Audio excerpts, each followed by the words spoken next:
quiero empezar a hablar sobre 12 pasos bíblicos para resolver un conflicto en una relación. Y como son 12, los he dividido en 4, por supuesto. O sea que hoy vamos a dar los primeros 3 y así sucesivamente hasta concluir. Algunos de pronto serán un poquito más largos, otros más cortos, pero igual estaré tratándolos todos. Estos son los pasos que dio Pablo para resolver un conflicto entre Onésimo y Filemón. En ocasión pasada les estuve hablando acerca de eso. Usted puede seguirlos para resolver un conflicto que tenga con otra persona, o puede usar estos pasos para ayudar a 2 personas o grupos a resolver un conflicto entre ellos. El primero de ellos es el paso número 1, examinar el conflicto y resumirlo. Una de las cosas, hermanos, que frente a un antagonismo, un choque entre personas, llámese en hermanos de la iglesia, llámese en familiares, amigos, compañeros de trabajo, compañeros de estudio, lo que sea, lo primero que tenemos que hacer es identificar el conflicto. ¿Cuál es el meollo? ¿Cuál es la causa que originó X o Y problema? Porque a veces entramos a resolver con gritería y dando órdenes y haciendo observaciones, pero no hemos detectado realmente el problema. ¿Qué es lo que está sucediendo? Entonces, en lugar de contribuir con la solución del problema, lo que hacemos es acrecentarlo. Lo que hacemos es echarle más leña al fuego, echarle más carbón, y la conflagración, que antes era como minúscula, ahora se hace mayúscula, y las consecuencias son nefastas. También debemos dialogar sobre ese conflicto, analizarlo y resumirlo de manera muy breve. Hay que resumirlo. ¿Cuál es el problema? Porque a veces 1000 cosas. Sí, pero vamos a concretarlo. ¿Cuál es el problema? ¿Cuál es el meollo, el problema, la crisis? ¿Cuál fue la chispa que ocasionó ese malestar, ese conflicto, esa adversidad, esa rivalidad, ese roce violento? ¿Qué fue lo que pasó? Este primer paso de contestar una pregunta, hermanos, es simple y llanamente para comprenderla.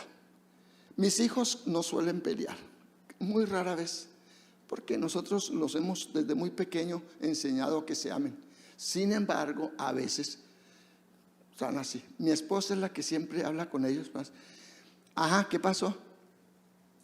Está bravo. ¿Qué pasó? No entrar a regañar, a maldecir o a dar correa a diestra y a siniestra. ¿Qué pasó? Entonces ella observa, mira cuál de los dos es que el que está más molesto, pues tú estás a espalda. ¿Qué pasó? Y a veces, bueno, a veces no, las veces que ha surgido el asunto, es algo trivial, algo demasiado superfluo, pero por no tener el cuidado de detectar, de preguntar, de observar, de analizar qué fue lo que pasó, hermanos, de un vaso de agua literalmente se hace una tormenta. Ustedes saben que con un incendio se comienza con un pequeño cerillo, algo insignificante, que va de menos a más y a más y a más, y la conflagración es terrible, con consecuencias nefastas, cuando se pudo haber detectado el problema, hablado de él, analizarlo y luego pensar en la solución del mismo. Pablo habló sobre el conflicto con Onésimo. El problema era que Onésimo había perjudicado a su amo, a Filemón. Ese era el conflicto. Si la esclavitud era un problema terrible en aquella época, y en la mayoría de los casos lo es, hermanos, no podemos sacar como excusa el hecho de que estamos supeditados, sometidos, por debajeados o qué sé yo, para reaccionar de una forma contraria a lo que dice la palabra de Dios. Y nosotros a veces nos enfocamos solamente a la esclavitud física, como la que padecían los ciudadanos del Imperio Romano y de otras latitudes del universo. Pero también hay muchas formas de esclavitud, hermanos. Está la esclavitud sexual, la esclavitud del alcohol, de la droga, de los vicios.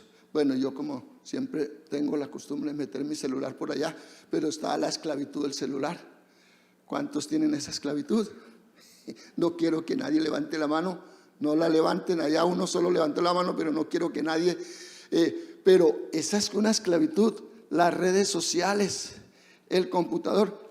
Una hermana hace poco me estaba pidiendo consejería por su esposo y me dice que su esposo se levantaba, un profesional el hombre y todo, todos los días, cuando ella tocaba no estaba en la cama, y ¿dónde?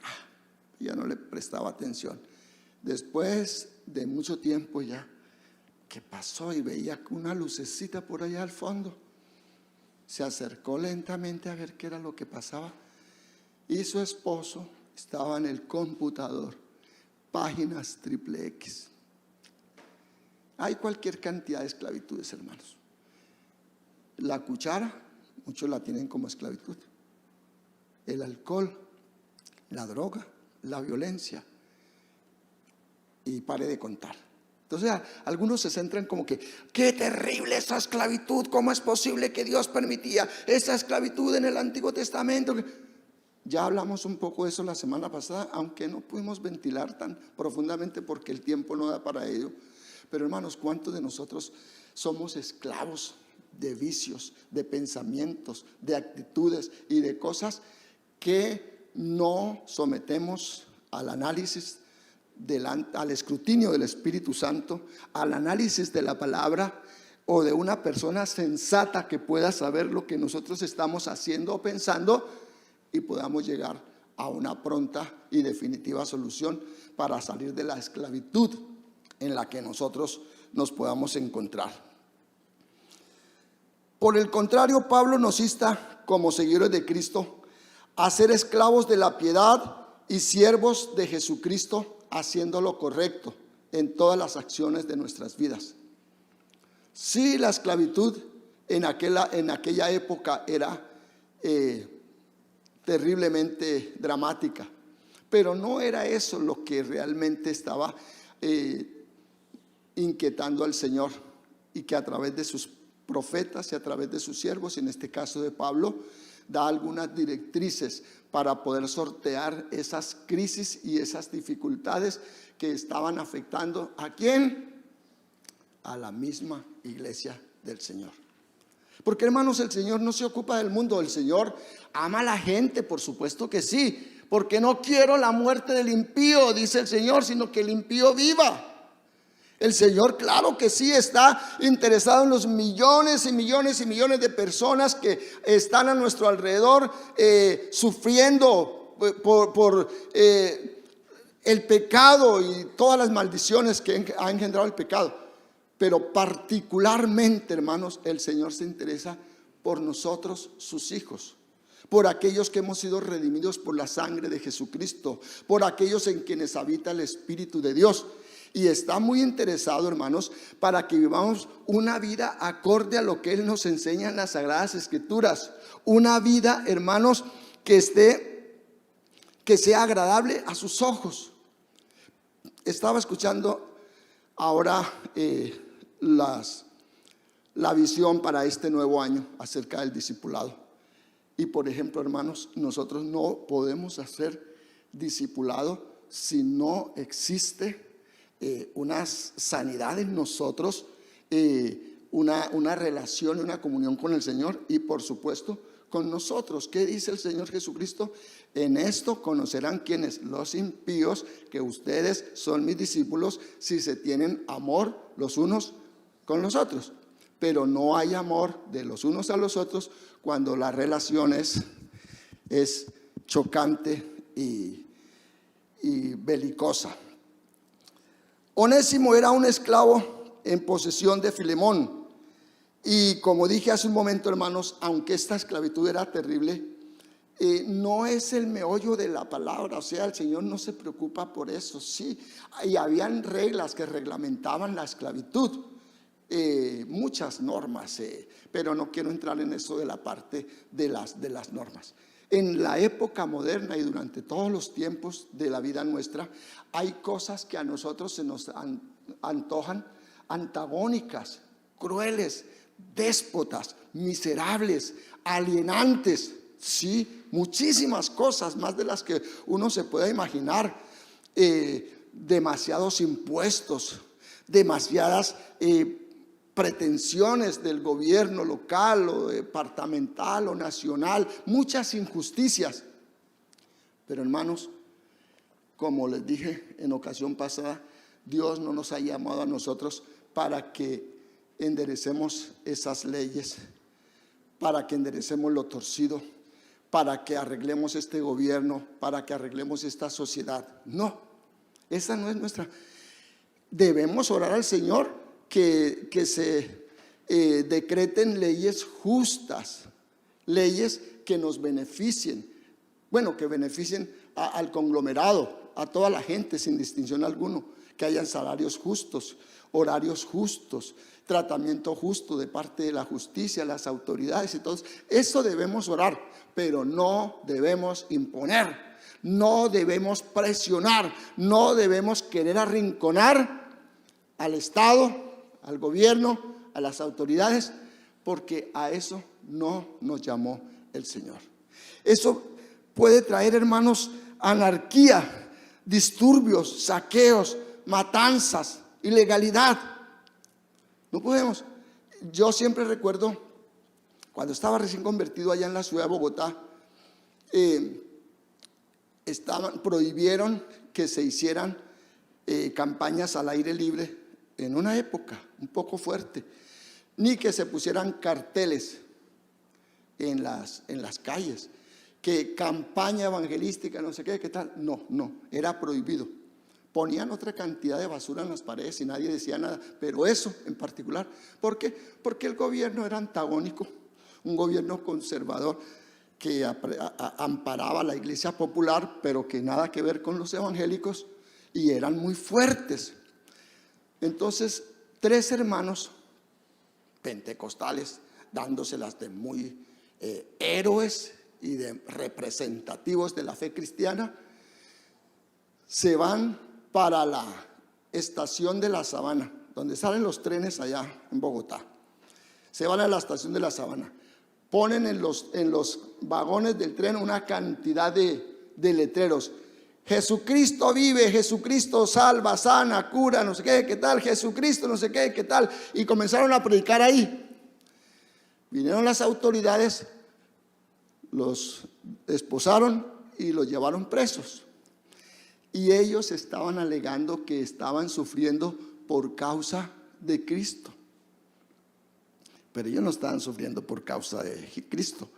Estaban sufriendo por rebeldes, por desconocer las leyes de la época, que fueran justas o no injustas. Ahora, hermanos, si a nosotros se nos impide que prediquemos el evangelio de nuestro Señor Jesucristo, que adoremos a Dios, pues ahí sí tenemos que hacer como Pedro y Juan y los demás apóstoles. Ustedes verán qué van a hacer, pero yo y mi casa serviremos a Jehová.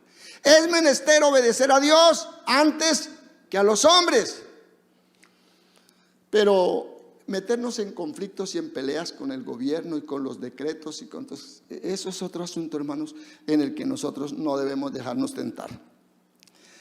Así que, aun cuando una práctica como la esclavitud sea mala, es mejor tener leyes que la rijan que tener un caos total en la sociedad, y con el tiempo el gobierno puede abolir algunas prácticas nefastas y tener nosotros algo de respiro en este mundo que se consume cada día. Pero como les dije también en un sermón pasado, las cosas no se perfilan bien y no van a estar bien, hermanos, no van a estar bien. Vamos a estar bien si nos aferramos a Cristo Jesús, pero eso no indica de que no van a haber persecuciones, de que no van a haber crisis, de que no van a haber situaciones críticas y difíciles. Entonces, hermanos, Onésimo había quebrantado la ley de dos maneras. Una, se escapó, se fue de sus dominios, y la otra, lo robó. Tenía que ser castigado. Era un esclavo, sí, alguien podía justificarlo, pero es que estaba esclavo, sí. Pero las leyes de la época permitían que la esclavitud fuera real. Eso es como cuando a una persona le están pagando el salario mínimo y entonces se justifica de que porque está ganando tan poquito y en esa empresa entran millones y millones, entonces comienza a robar.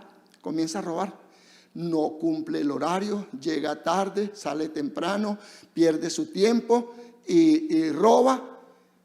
Pero eso es algo que ha sido establecido por el gobierno, hermanos. No lo podemos cambiar. Si aceptamos ese empleo, hemos de hacer el trabajo con diligencia, con honradez, como para el Señor y no para los hombres. Ya se encargarán los legisladores, los senadores, los ministros, los diputados, las personas encargadas de hablar al respecto, y si consideran de que es muy mísero el salario mínimo, pues lo subirán, bajará la canasta familiar, lo que sea, hermanos. Pero el control lo tiene Dios por sobre todas las cosas, y no es de nuestra incumbencia, hermanos, meternos en eso y pretender arreglar la situación que nos rodea. Ahora, hermanos, en cuanto a la parte espiritual, Dios perdona nuestros pecados, pero en lo terrenal Él espera que nosotros retribuyamos los daños que hayamos hecho.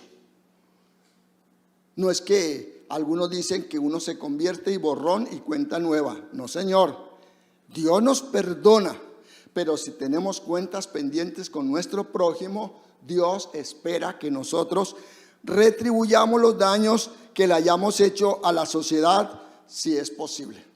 Muchas veces no se puede. Yo, de bandido, cuando no había conocido a Cristo, saqué un poco de cosas fiadas y no las pagué. Y no las pude pagar jamás porque el afectado se murió.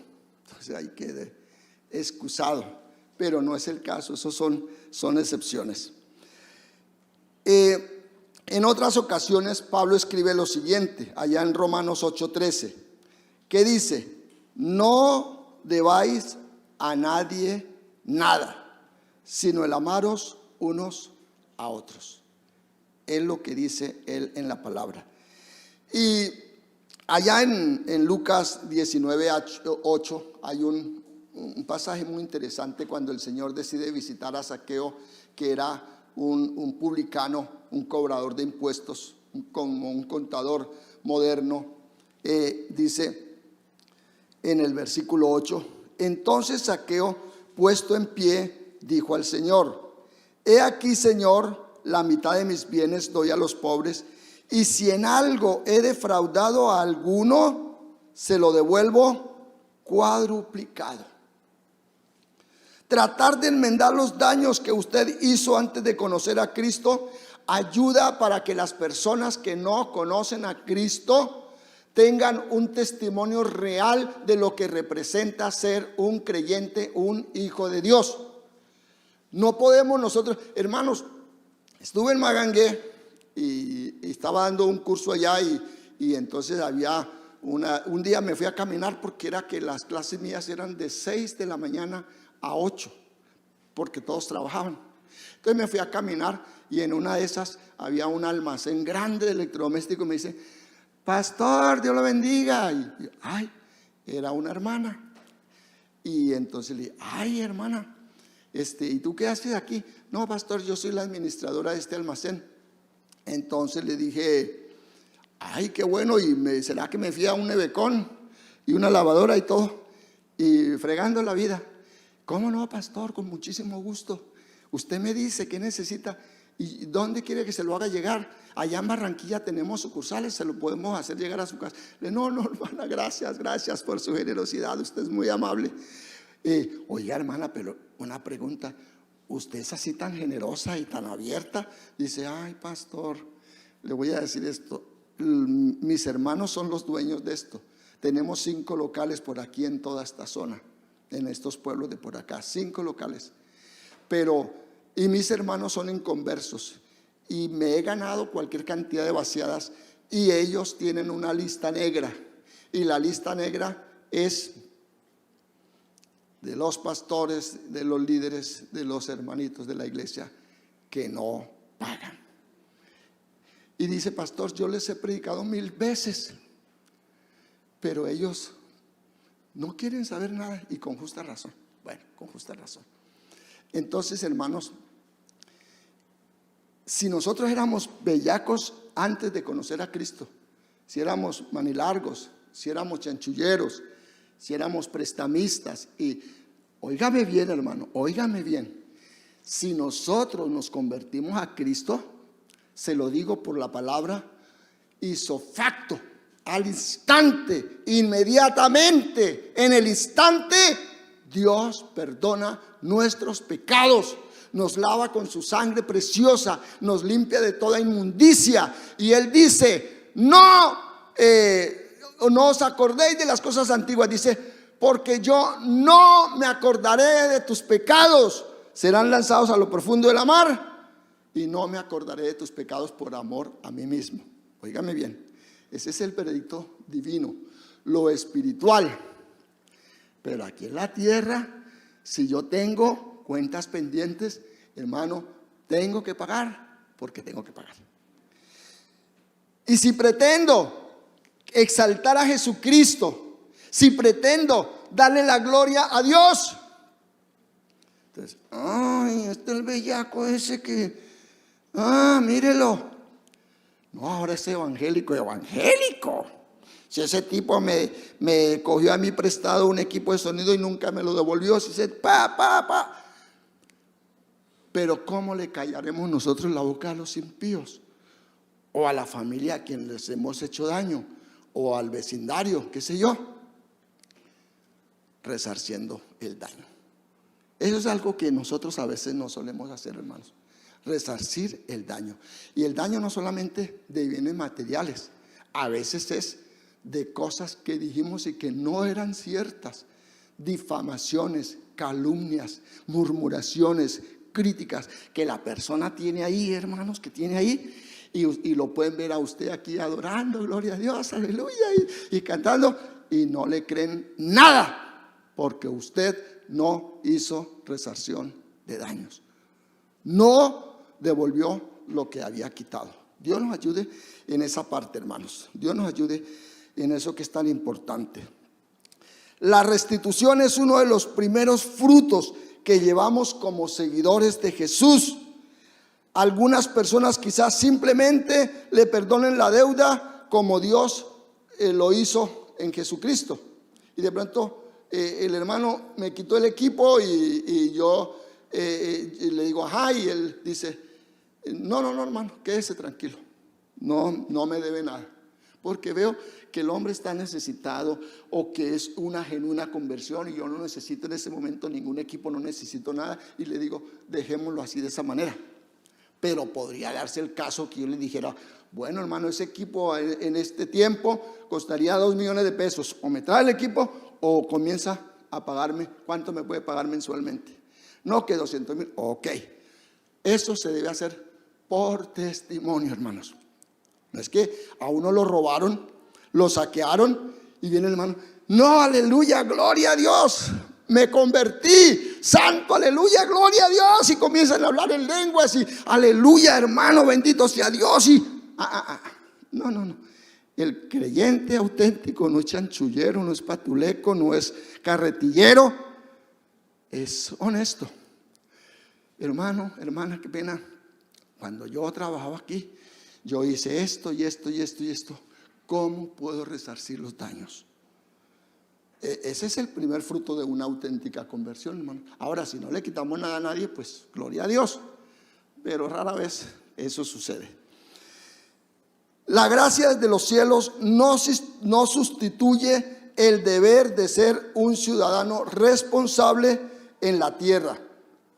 Entonces, hermanos, no pasemos por alto este primer punto: examinar el conflicto y resumirlo. Hay que examinarlo. Este es pequeño pero importante, y es el primer paso para los demás pasos que voy a estar dando. Sin este primer paso es como el primer ladrillo, o como la piedra angular, como la base, como la columna. Si se obvia, todo lo demás se va al piso y no funciona.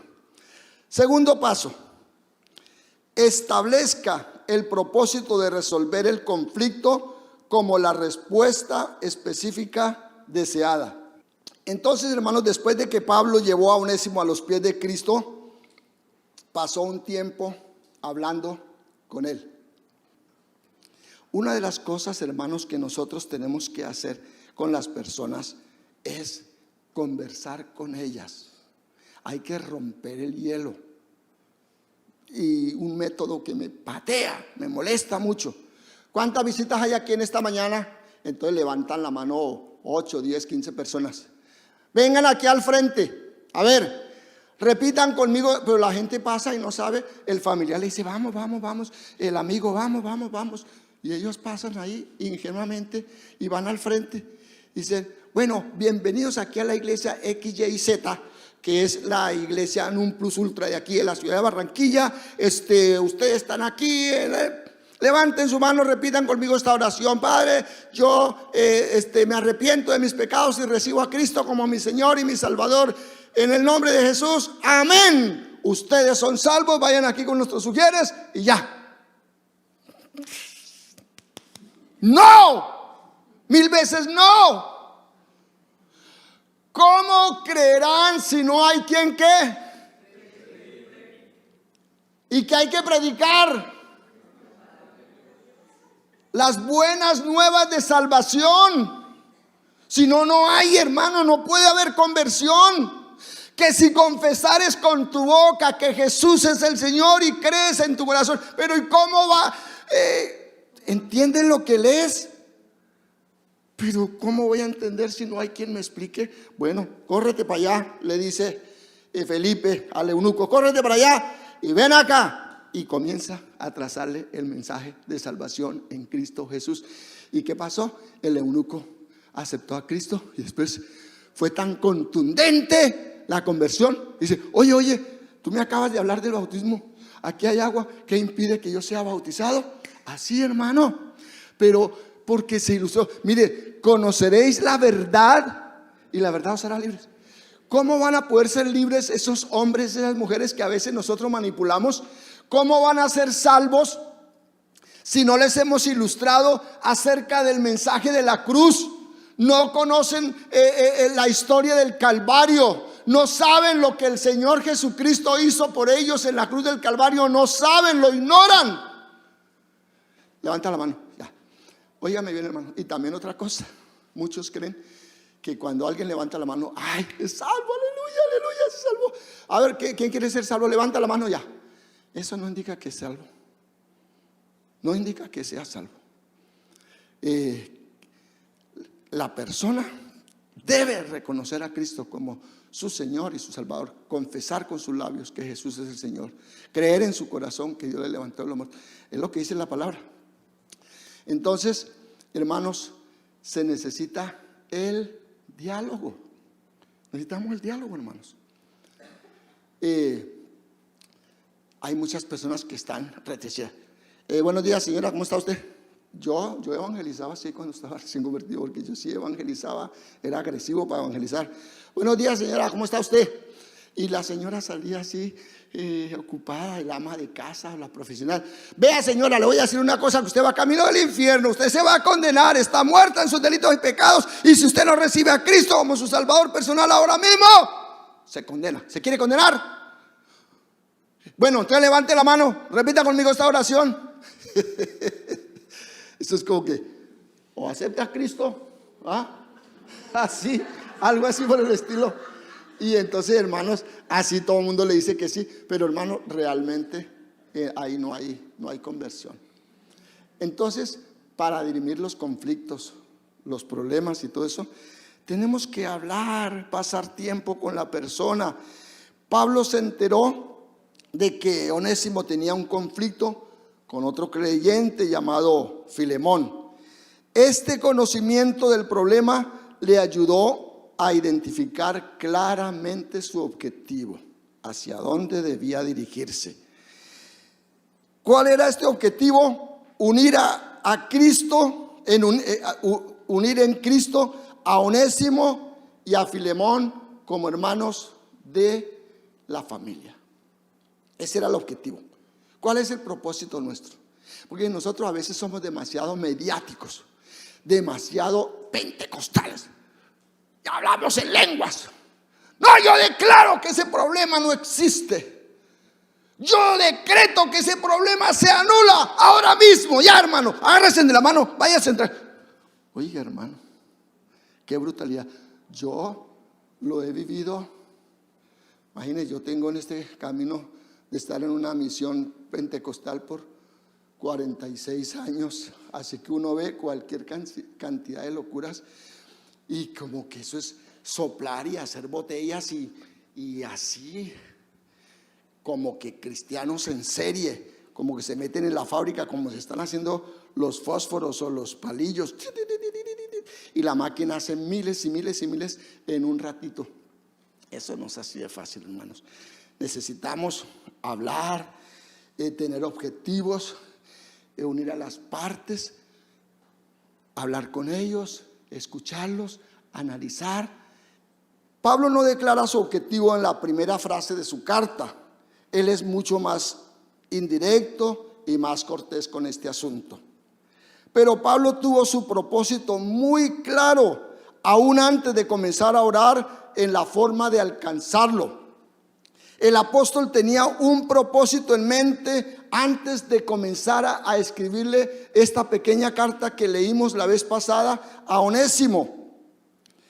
De otra manera, ¿cómo hubiera sabido o cómo hubiera podido saber qué escribir? Entonces Pablo establece su propósito en una sola oración, ahí en el versículo 17. Pero yo quiero que leamos toda esa parte y terminamos con el 17. Estamos en Filemón, versículo 10. Vamos a leerlo. Versículo 10. Te ruego por mi hijo Onésimo, a quien engendré en mis prisiones, el cual en otro tiempo te fue inútil, pero ahora a ti y a mí nos es útil, el cual vuelvo a enviarte. Tú pues recíbele como a mí mismo. Yo quisiera retenerle conmigo, para que en lugar tuyo me sirviese en mis prisiones en el evangelio, pero en nada quise hacer sin tu consentimiento, para que tu favor no fuese como de necesidad, sino voluntario. Porque quizá para esto se apartó de ti por algún tiempo, para que le recibieses para siempre, no ya como esclavo, sino como más que esclavo, como hermano amado, mayormente para mí, pero cuanto más para ti, tanto en la carne como en el Señor. Y el versículo 17 es el que quiero enfatizar. Dice: así que si me tienes por compañero, recíbele como a mí mismo. Antes de que Pablo declarara su propósito en la carta, tenía que establecer un vínculo, en este caso con Onésimo. Es decir, hermanos, su expresión, su humildad, su sencillez, los saludos, el lenguaje relacionado con términos familiares, el amor. O sea, él tenía que establecer un puente. Hermanos, nosotros no podemos solucionar conflictos, vuelvo y repito, aquí entre nosotros como iglesia, con nuestra familia, con nuestros amigos, compañeros de trabajo, compañeros de universidad o de lo que sea, vecindario, si no tenemos un puente, si no establecemos una relación. Y esto tiene que ver, como les dije, hermanos, con la expresión de humildad, con el saludo, con la sencillez. Tenemos que abordar a las personas con un espíritu afable, reconciliador, pacifista. Hermanos, no podemos, y otra cosa pues muy importante en esto, no es parcializarnos, ¿no? Porque en el momento en que entre la inclinación por uno o dos puntos del conflicto, pues nos hacemos totalmente inútiles. No podemos ayudar a nadie, no podemos ayudar en la solución de ningún problema, por trivial, por superficial que sea. Tenemos que establecer unos límites, hermano, y tenemos que ser equilibrados. Tenemos que tratar a las dos partes por igual. Tenemos que acercarnos a ellos, pero acercarnos con amabilidad, con sencillez, con amor, con bondad, con generosidad. No estamos mirando mal al otro hermana, ¿qué fue lo que le hizo el sinvergüenza, el bellaco ese? No, porque no puede haber solución, hermanos.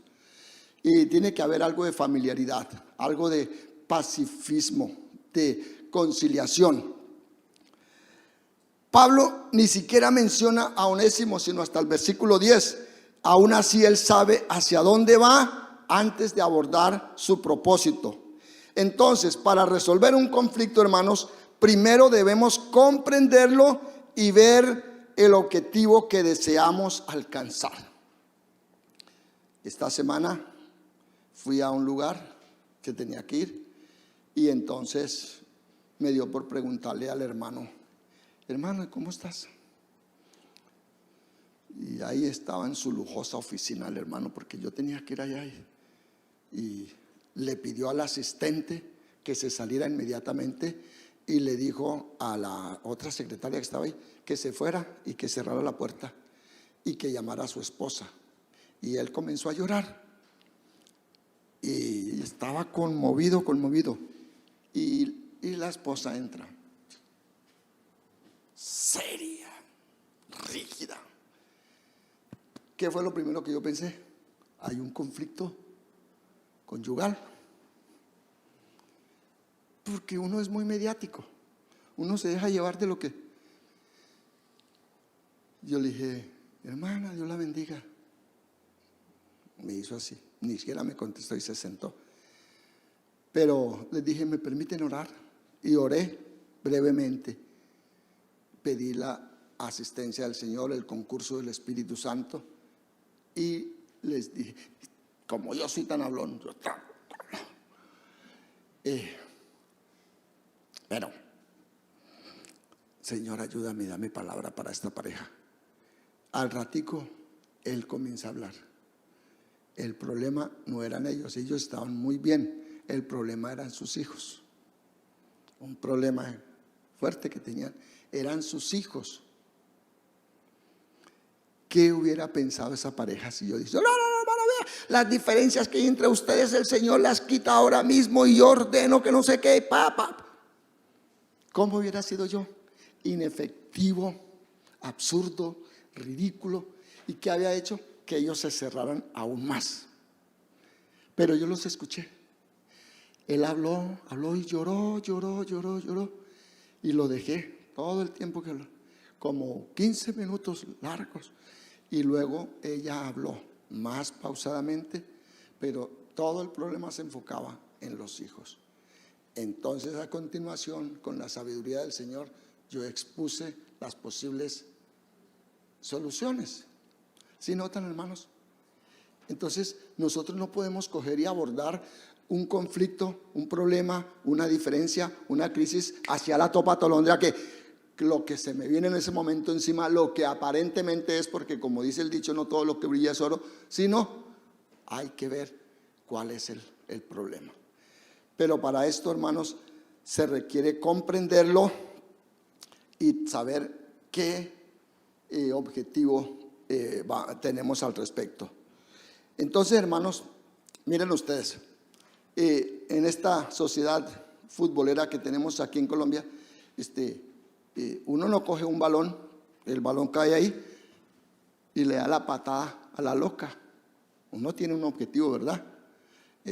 Se lo quiere hacer llegar a alguien en particular y se está jugando en la cancha a donde todo futbolista, todo buen futbolista, ¿a dónde quiere que termine la pelota? ¿En las manos del arquero? No, en el arco, ¿verdad? Y si no, hacer una asistencia y enviarlo pero uno tiene un objetivo. No se lanza el balón así a la loca. Pero nosotros a veces hacemos eso, hermanos. No, hermano, ahí alguien pica. ¡Pah! Y le pega el balón.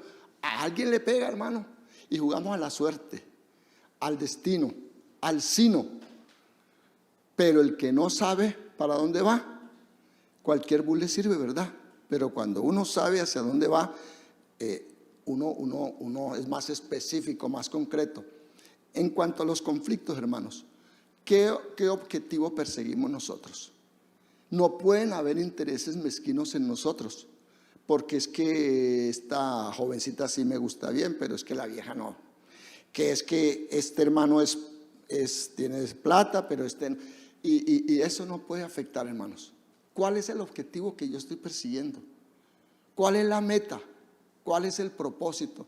Eso debo establecerlo con tiempo de anticipación, porque de otra manera, hermanos, en lugar de solucionar el problema por el que están pasando esas dos o más personas, puede terminar en una tragedia, en un conflicto grande, en personas amargadas, resentidas y hasta que se van de la iglesia porque el consejero no pudo dar la palabra correcta en el momento correcto.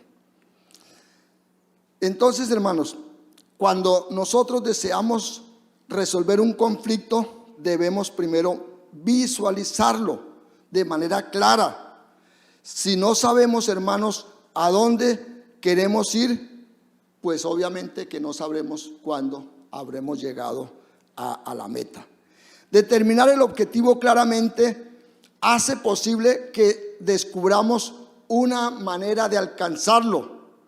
Antes de que el Hijo de Dios naciera allá en Belén, el objetivo del cielo estaba claro por medio del sacrificio de Cristo.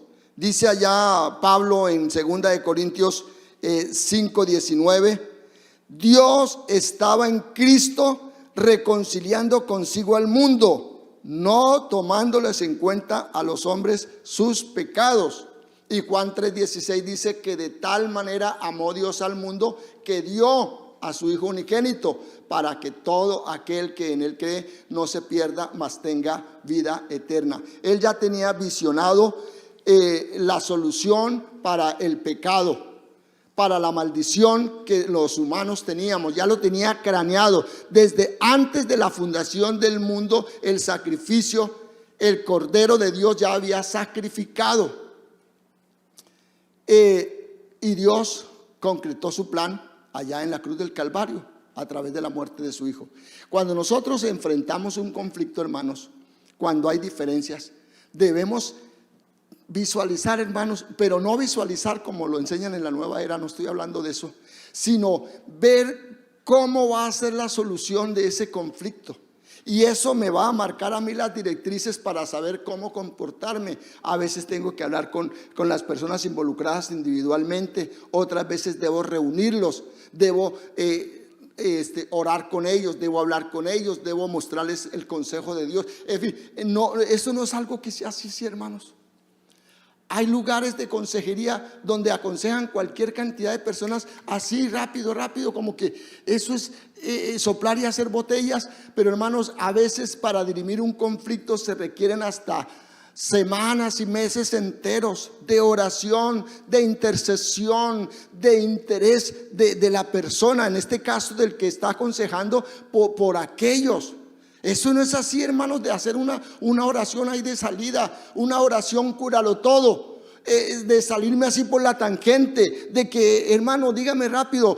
No, esto es algo que precisa tiempo, dedicación, entrega, abnegación. La obra que nos ha encomendado el Señor, hermanos, no es fácil, no es fácil. No somos consejeros profesionales. Tenemos que ir más allá de lo que el común de los humanos va, y tenemos que buscar cuál es el plan de Dios para nuestra salvación. Tercer paso, aborde el conflicto y el objetivo con fe y esperanza, para encontrar una solución. No podemos pasar por alto el conflicto, hermanos. Tenemos que enfrentarlo y buscar una solución con la ayuda de Dios. Esto, hermanos, es algo que le ocurre a todas las personas. No hay nadie, hermanos, como dice Salomón allá en Eclesiastés, que no hay hombre que viva y no peque. En todas las estancias de la sociedad moderna, en la iglesia, en el hogar, en el trabajo, en toda parte hay conflictos, hermanos. Una y otra vez vemos conflictos en las personas. Pero el asunto, hermanos, es que nosotros a veces nos hacemos los de la vista gorda, los del oído sordo, y no enfrentamos el problema. Entonces, no, que yo iba a saludar a la hermana y la hermana estaba como rara. Ya, y ahí terminó todo. Le echamos tierra al asunto. No, yo no sé qué me quiso decir el hermano con eso que me dijo. Le echamos tierra. No, yo sí vi al hermano como raro, pero, allá él. Y nos salimos por la tangente así tan fácil, hermanos, y no discutimos el tema. Para resolver un conflicto, hermanos, en una relación, debemos identificarlo y comenzar a buscar una solución. Pablo no llevó a Onésimo a Cristo solo para darle la espalda al problema. Bienvenido a la vida en el Espíritu, bienvenido a la vida nueva, bienvenido, borrón y cuenta nueva, no ha pasado nada, tranquilo, hermano, no se preocupe. Oiga, hermanos, recuerden el primer paso que estaba hablando yo hace un momento, de que hay que examinar el conflicto y hay que resumirlo. No lo tomemos livianamente, hermanos. No tomemos livianamente los problemas, porque uno nunca sabe qué hay en el fondo. Y si uno no lo analiza, no lo trata, no se mete en el asunto, hermanos, después puede surgir algo terrible, terrible, terrible.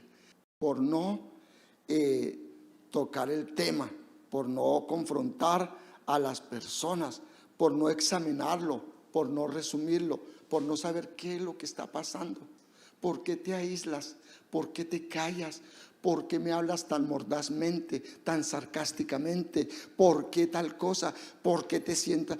Todo, hermano, presenta, hay muchas cosas que presentan incomodidad, fastidio, malestar, la actitud, las palabras, la mirada, la expresión corpórea, la forma de sentarse, la forma de hablar, la forma de comer, se aíslan. Hay muchas cosas, pero cada quien vive su vida como quiere. Esa hermana estaba como rara, ya ella, esa joven, ya ella, allá. Y yo, allá ella, allá ellos. Y nos alejamos de poder ayudar a una persona en su necesidad. Y muchas veces esas personas no son extrañas, nuestra propia familia, son nuestros propios hermanos en Cristo, son nuestros amigos. Entonces, hermanos, Pablo examinó el conflicto, lo resumió y después tomó una decisión trascendental, y fue escribirle una carta a Filemón. Ahora, hermanos, Jesús les enseña a todos los creyentes algunos pasos, y en esta porción que vamos a leer, él resume el primer paso y el segundo paso de lo que yo les estoy tratando. Mateo 5, 23 y 24, miremos ahí. Por tanto, si traes tu ofrenda al altar y allí te acuerdas que tu hermano tiene algo contra ti, deja allí tu ofrenda delante del altar y anda, reconcíliate primero con tu hermano y entonces ven y presenta tu ofrenda. Observa, hermanos, las palabras de nuestro Señor Jesucristo. Incluye los dos pasos que les he dicho, de identificar el conflicto y enfrentarlo. Y por supuesto, avanzar en la solución del problema que se tiene. Pero hermanos, nosotros a veces, vuelvo y repito, nos hacemos los de la vista gorda, los del oído sordo. Se oye que este hermano anda como raro, como extraño. Y lo vemos, hermano, te bendiga, te bendiga, te bendiga. Hola, hermano, bendiciones, bendiciones.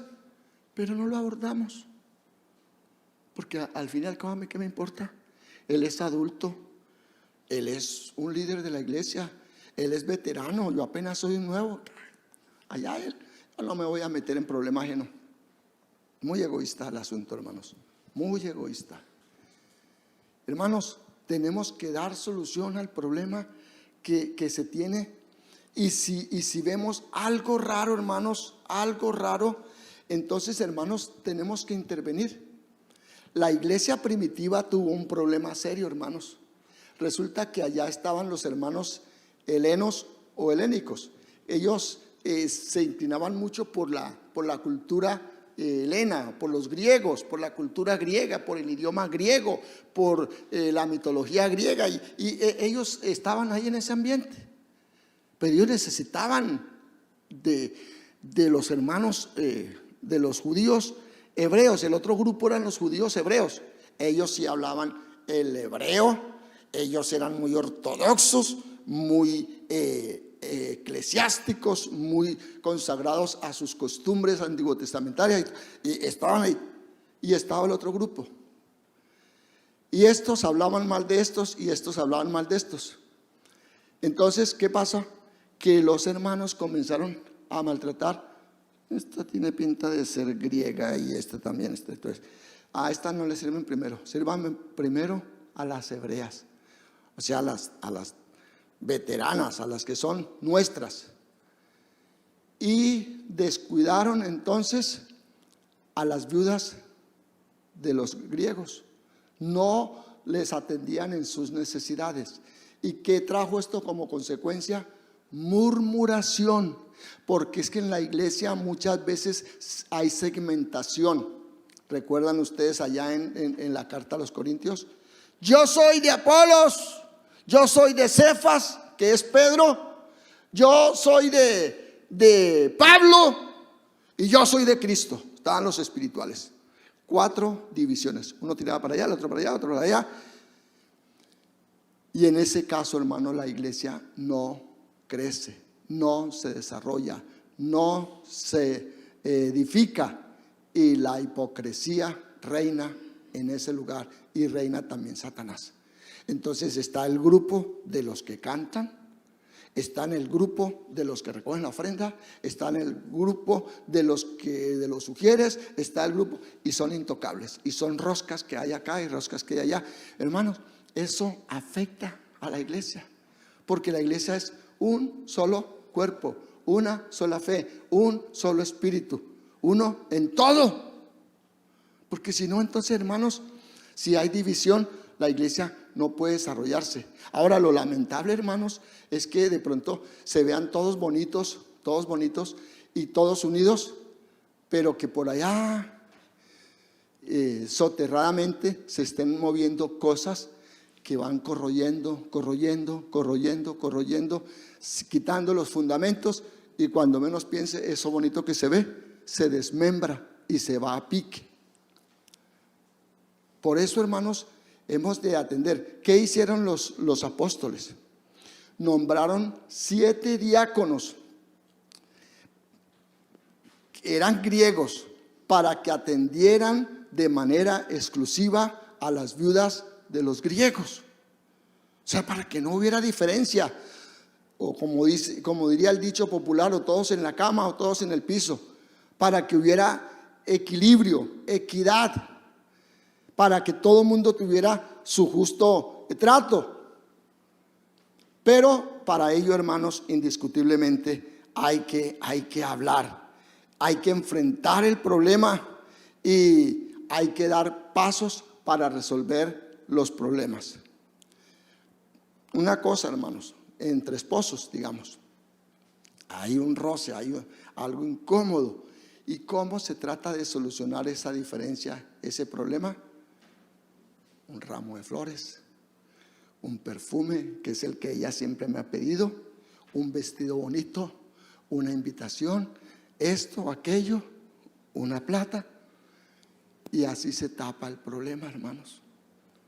O a veces es la mujer la del problema y ella trata de compensar, de tapar el problema con una buena comida, con cualquier artilugio, cualquier artimaña, y se tapa el problema. No es lo que dice el Señor, hermanos.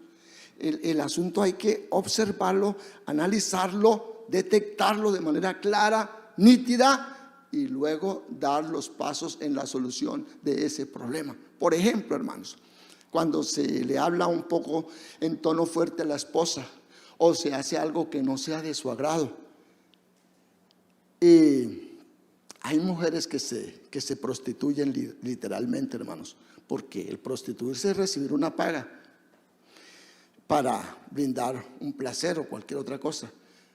Me decía una hermana que me invitó a comer para que le ayudara con su problema, que estaba estrenando. Dice, ¿cómo le parece mi carro, pastor? Y yo le dije, ¿de dónde surgió? Me dice, mi esposo me lo regaló. Qué buen esposo y muy generoso. ¿Y dónde está su esposo? Es que de eso le quería hablar, pastor. Él se fue con su secretaria de 17 años. O sea que usted se prostituyó por... Ay, pastor, ¿cómo se le ocurre?